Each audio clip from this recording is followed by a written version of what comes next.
हमारे YouTube channel DR study Jodhpur channel को subscribe करें और ऐसे वीडियो देखने के लिए बेल आइकन को दबाएं। नमस्कार साथियों, स्वागत है आप सभी का। तो आज की क्लास में हिंदी व्याकरण से पूछे जाने वाले प्रश्नों के बारे में पढ़ेंगे। तो आज की क्लास आपके लिए काफ़ी महत्वपूर्ण होने वाली है, तो आप सभी वीडियो को ध्यान से जरूर देखिएगा। और जो भी विद्यार्थी पहली बार क्लास ले रहे हैं, चैनल को सब्सक्राइब जरूर कर लीजिए, क्योंकि इसी तरह के प्रश्न चैनल पर डेली कराए जाते हैं, तो आप सभी चैनल से जुड़ सकते हैं। तो चलिए वीडियो को शुरू करते हैं और देखते हैं पहला प्रश्न। तो देखिए, प्रश्न है क का उच्चारण स्थान क्या है? विकल्प दिए गए हैं दंत्योष्ठ, दंत, तालु या कंठ। तो आपको बताना है कि क वर्ण का उच्चारण स्थान क्या है। तो राइट आंसर हो जाएगा ऑप्शन घ। यहाँ पर राइट होगा कंठ। क वर्ण कंठ से उच्चारित होने वाला वर्ण है, याद रखिएगा, ये आपसे पूछा जा सकता है। क वर्ण जो है कंठ से उच्चारित होता है, तो राइट आंसर हो जाएगा ऑप्शन घ। नेक्स्ट क्वेश्चन है, किन वर्णों को अंतःस्थ व्यंजन कहा जाता है?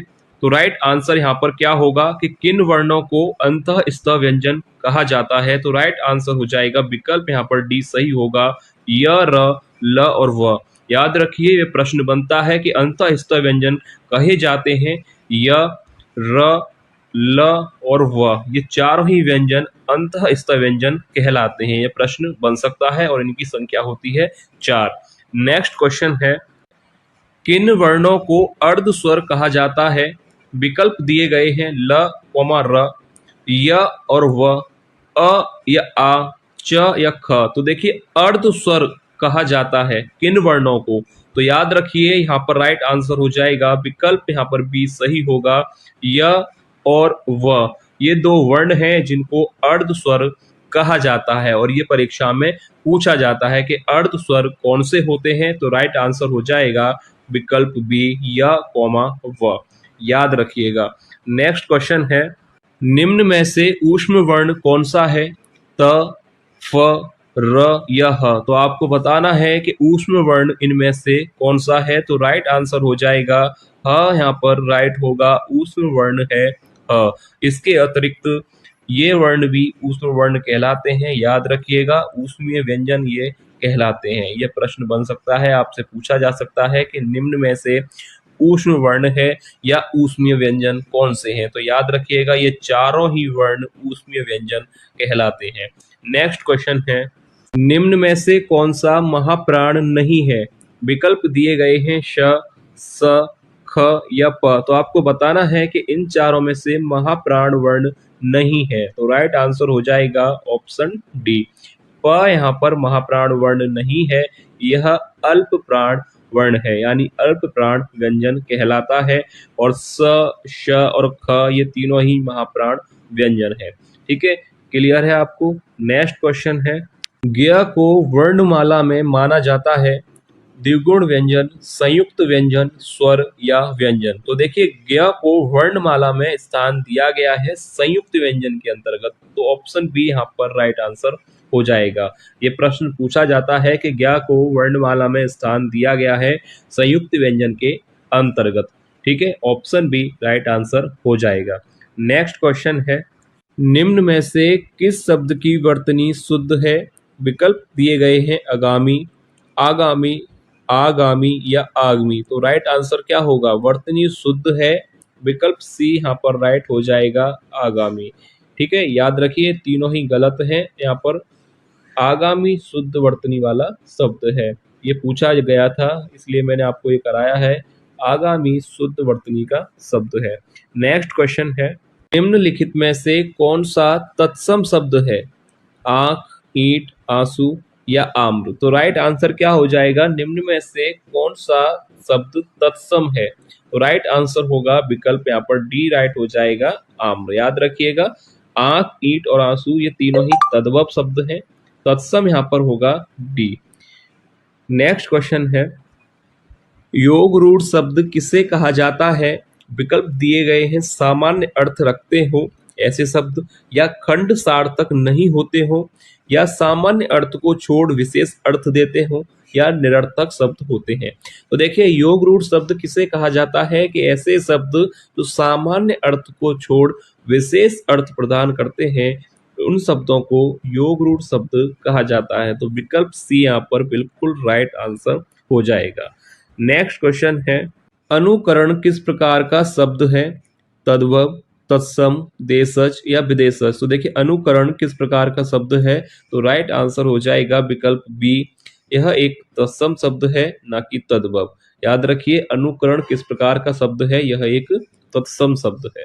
नेक्स्ट क्वेश्चन है, हिंदी व्याकरण में संज्ञा के कितने भेद हैं?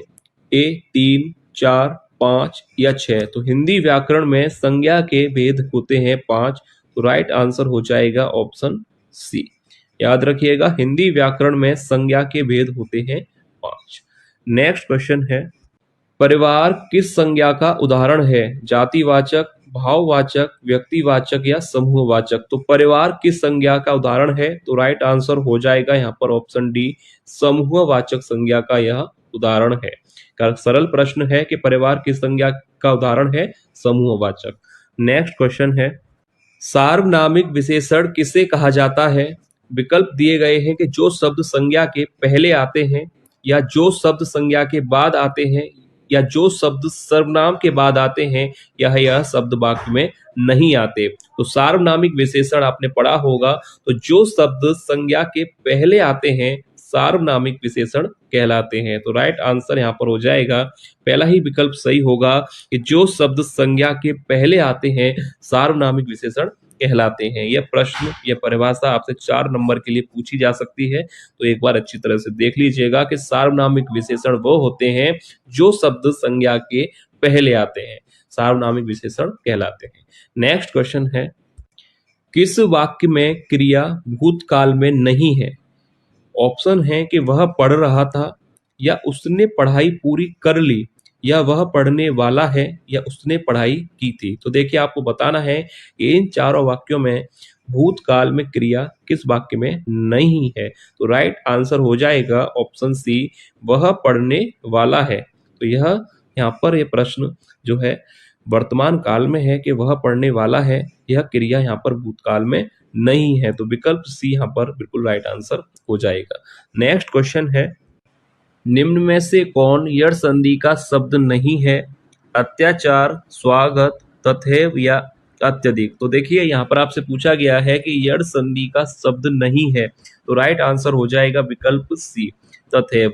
तथैव जो है यड़ संधि का शब्द नहीं है, क्योंकि इसका अगर संधि विच्छेद किया जाए तो देखिए तथैव का संधि विच्छेद होगा तथा प्लस एव, यह इसका संधि विच्छेद होगा। और यह जो नियम है वह आता है वृद्धि संधि के अंतर्गत, ना कि यड़ संधि के। क्यों? क्योंकि अ और ए मिलकर बनता है,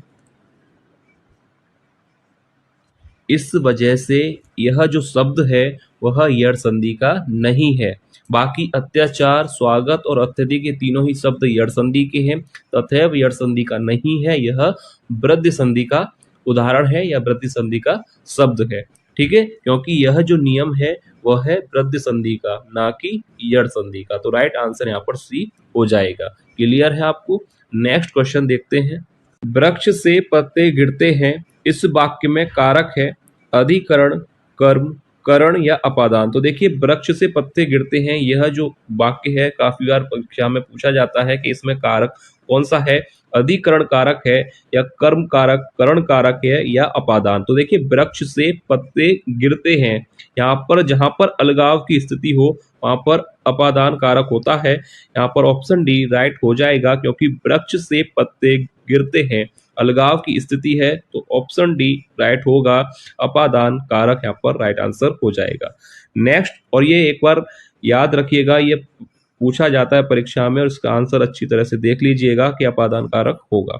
नेक्स्ट क्वेश्चन है, इस समास का पहला पद विशेषण तथा दूसरा पद विशेष्य होता है, वह कौन सा समास होता है? अव्ययी भाव, द्वंद्व समास, कर्मधारय या तत्पुरुष। तो देखिए जिस समास का पहला पद विशेषण तथा दूसरा पद विशेष्य होता है वहां पर कर्मधारय समास होता है। ऑप्शन सी राइट आंसर हो जाएगा। परीक्षा के लिए इंपोर्टेंट परिभाषा है, ये पूछा आपसे जा सकता है कि जिस समास का पहला पद विशेषण तथा दूसरा पद विशेष्य हो वहां पर कर्मधारय समास होता है। नेक्स्ट क्वेश्चन है, नदी का पर्यायवाची शब्द कौन सा नहीं है? वाहिनी, सैलजा, शैवालिनी या सहचरी। देखिए नदी का पर्यायवाची शब्द कौन सा नहीं है? तो देखिए वाहिनी, सैलजा और शैवालिनी ये तीनों ही नदी के पर्यायवाची हैं। सहचरी यहाँ पर राइट आंसर हो जाएगा, यह नदी का पर्यायवाची शब्द नहीं है। ठीक है, याद रखिए नदी के पर्यायवाची शब्द हैं वाहिनी, सैलजा और शैवालिनी। सहचरी यहाँ पर राइट आंसर होगा क्योंकि यह नदी का पर्यायवाची शब्द नहीं है। क्लियर है आपको? नेक्स्ट क्वेश्चन देखते हैं। विस्तीर्ण का विलोम शब्द होगा, विकल्प दिए गए हैं संकीर्ण, विकीर्ण या विकर्ण। तो देखिए विस्तीर्ण का विलोम शब्द पूछा जाता है परीक्षा में, तो राइट आंसर हो जाएगा पहला ही विकल्प यहाँ पर सही है। विस्तीर्ण का विलोम शब्द होता है संकीर्ण। ठीक है, क्लियर है आपको? विस्तीर्ण का विलोम होगा संकीर्ण। नेक्स्ट क्वेश्चन है, जिस पर आक्रमण ना किया गया हो के लिए एक शब्द क्या होगा? जिस पर आक्रमण ना किया गया हो के लिए एक शब्द होगा निरापद, अजय, स्वतंत्र या अनाक्रांत। तो देखिए जिस पर आक्रमण ना किया गया हो के लिए एक शब्द होता है अनाक्रांत। ऑप्शन डी राइट आंसर हो जाएगा। अनाक्रांत का मतलब है कि जिस पर आक्रमण ना किया गया हो। निम्न में से शुद्ध वर्तनी वाला शब्द है। तो यहाँ पर आप अच्छी तरह से इस प्रश्न को देख लीजिएगा क्योंकि ये प्रश्न आता है और ज्यादातर गलत ही हो जाता है। निम्न में से शुद्ध वर्तनी वाला शब्द है, ऑप्शन बी राइट हो जाएगा नुपुर। और किस तरह से लिखा जाता है ये शब्द, एक बार इसकी मात्राओं को ध्यान से देख लीजिए क्योंकि मात्राओं के चक्कर में ही यह गलत होता है। ठीक है, तो ऑप्शन बी यहाँ पर राइट आंसर हो जाएगा। नेक्स्ट क्वेश्चन देखते हैं। दोहा और चौपाई कैसे छंद हैं? ऑप्शन ए मात्रिक छंद, मुक्त छंद, वर्णिक छंद या वार्णिक छंद। यहाँ पर ऑप्शन डी वार्णिक छंद होगा। तो आपसे पूछा गया है कि दोहा और चौपाई किस प्रकार के छंद हैं, तो राइट आंसर हो जाएगा ऑप्शन ए मात्रिक छंद। ऑप्शन पहला यहाँ पर सही होगा कि दोहा और चौपाई किस प्रकार के छंद हैं, यह मात्रिक छंद है। ठीक है, याद रखिए। नेक्स्ट क्वेश्चन है, वैदेही वनवास पुस्तक के लेखक कौन है? मैथिली शरण गुप्त, जयशंकर प्रसाद, अयोध्या सिंह हरिऔध या सुमित्रा नंदन पंत। तो देखिए वैदेही वनवास, ये भी परीक्षा में यह रचना काफी बार पूछा जाता है कि वैदेही वनवास के लेखक कौन है। तो राइट आंसर याद रखिए अयोध्या सिंह उपाध्याय हरिऔध की यह रचना है वैदेही वनवास। नेक्स्ट क्वेश्चन है, साकेत के लेखक कौन है? मैथिली शरण गुप्त, जयशंकर प्रसाद, अयोध्या सिंह हरिऔध या सुमित्रा नंदन पंत। तो राइट आंसर हो जाएगा कि साकेत रचना के लेखक हैं मैथिली शरण गुप्त की यह रचना है साकेत। नेक्स्ट क्वेश्चन है, युगवाणी किस प्रसिद्ध कवि का काव्य संग्रह है? मैथिली शरण गुप्त, जयशंकर प्रसाद, अयोध्या सिंह हरिऔध या सुमित्रा नंदन पंत। तो देखिए युगवाणी किस प्रसिद्ध कवि का काव्य संग्रह है, तो राइट आंसर हो जाएगा ऑप्शन डी सुमित्रा नंदन पंत की यह रचना है। और परीक्षा के लिए महत्वपूर्ण प्रश्न भी, युगवाणी आपसे पूछा जाए तो राइट आंसर होगा सुमित्रा नंदन पंत की यह रचना है। नेक्स्ट क्वेश्चन है, जीने के लिए उपन्यास के लेखक कौन हैं? रामचंद्र शुक्ल, जयशंकर प्रसाद, यशपाल या राहुल सांकृत्यायन। तो देखिए जीने के लिए उपन्यास किसने लिखा है, तो राइट आंसर हो जाएगा ऑप्शन डी राहुल सांकृत्यायन का यह उपन्यास है जीने के लिए। नेक्स्ट क्वेश्चन है, निम्न में से कौन सा शब्द स्त्रीलिंग है? ऑप्शन ए दही, मोती, किताब और तेल। तो यह वीडियो का लास्ट प्रश्न है और एक टेस्ट प्रश्न के तौर पे आपको दिया जा रहा है, यानी इसका आंसर आप लोगों को बताना है कि निम्न में से कौन सा शब्द स्त्रीलिंग है, दही, मोती, किताब और तेल। तो जो भी राइट आंसर है आप लोग कमेंट करके बताइएगा कि स्त्रीलिंग शब्द इनमें से कौन सा है। तो चलिए मिलेंगे नेक्स्ट क्लास में ऐसे और महत्वपूर्ण प्रश्नों के साथ। तब तक के लिए धन्यवाद।